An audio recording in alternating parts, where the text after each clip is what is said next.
بعد ثانية بيبصوا لقوا البشريات الفرج جت. السلام عليكم ورحمة الله. الحمد لله رب العالمين والصلاة والسلام على رسول الله. يا صباح السعادة. مرة المايك اهو من بقي عشان الصوت يبقى عالي وملعلع. امتى يا سمسم نحس ان هي هتفرج؟ وكتير سألتوني امتى الفرج بيجي، ايه علامات الفرج؟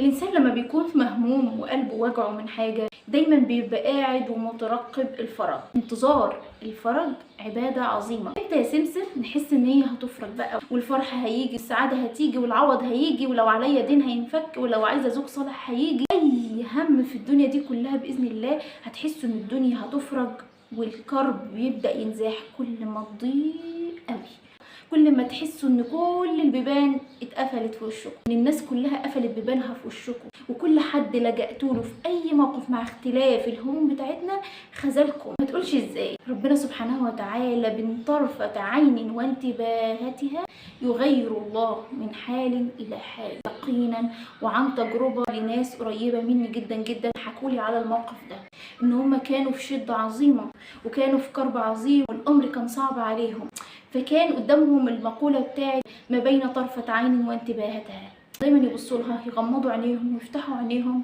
مفيش فرج. يغمضوا عينيهم ويفتحوا عينيهم، الحال زي ما هو، لحد ما اخدهم التعب في مرة وغمضوا وناموا وعينيهم راحت في النوم. بعد ثانية بيبصوا لقوا البشريات الفرج جت. والله الذي لا اله غيره حصل. يوم ما تفقد، يعني مش تفقد الامل، يوم ما تحس ان انت خلاص الدنيا كلها اتقفلت في وشك، انا مش عارف اعمل ايه يا رب، انا ماليش غيرك، يعني انا كل البيبان اتقفلت في وشي، ساعتها هتلاقوا الفرج. ربنا يفرجها علينا وعليكم يا رب.